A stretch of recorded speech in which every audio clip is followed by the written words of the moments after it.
Judgment belongs to God. Listen to what Jesus says in Matthew chapter 7. Do not judge, or you too will be judged. For in the same way you judge others, you will be judged, and the measure you use will be measured to you.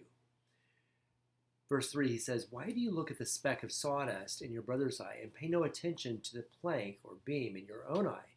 How can you say to your brother, Let me take the speck out of your eye, when all the time there's a plank in your own eye? You hypocrite, first take the plank out of your own eye, and then you will see clearly to remove the speck from your brother's eye. So it seems clear to me that the beam or the plank in our eye is the beam of judgment. That when I choose to look down at someone, to cast them in the role of evildoer, or to judge them as inferior, inadequate, sinful, wrong, if it's a matter of me casting judgment and defining them as separate from me because they're different than I am, then that judgment keeps me from connecting with them. It keeps me from getting close.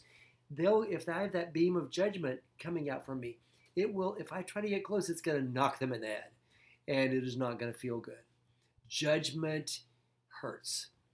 Now, God will hurt evil at the right time, but he's very clear that judgment belongs to him. Vengeance is mine, says the Lord.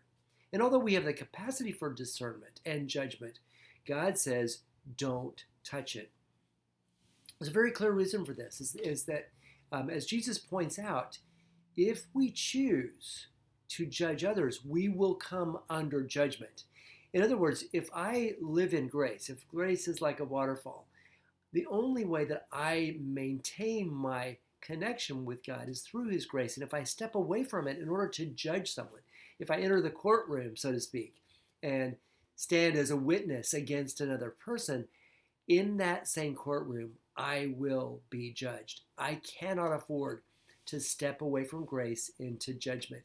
It is a death sentence. Jesus says if we forgive others, we'll be forgiven. If we do not forgive, we will not be forgiven. So for all of us, the ability to judge is something we have to surrender to God. We have to give it to him.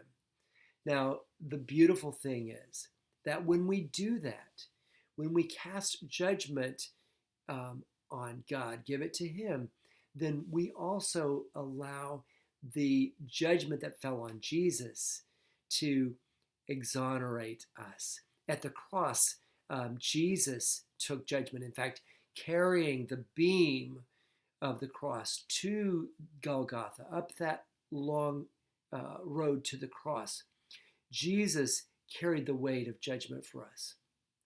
And when he was brought down from that cross, after having given his life, after having sacrificed himself, judgment came down with him. And that vertical beam that symbolizes our connection with God is no longer blocked by judgment. Judgment was set aside by Jesus taking it on so that we have free access to God. We can be lifted up because Jesus was lifted up. But we get lifted up by grace and not by judgment. What a beautiful thing it is. And what a wonderful opportunity we have to surrender judgment, to realize that no matter who we view, who we see, no matter what sin they've committed, the old saying is certainly true there, but for the grace of God, go I. Each of us is capable of great evil and of great good, but we must surrender our desire to judge to God. Let him have the final say. Hope this little video inspires, encourages, and enlightens. Please subscribe, like, comment. I love you.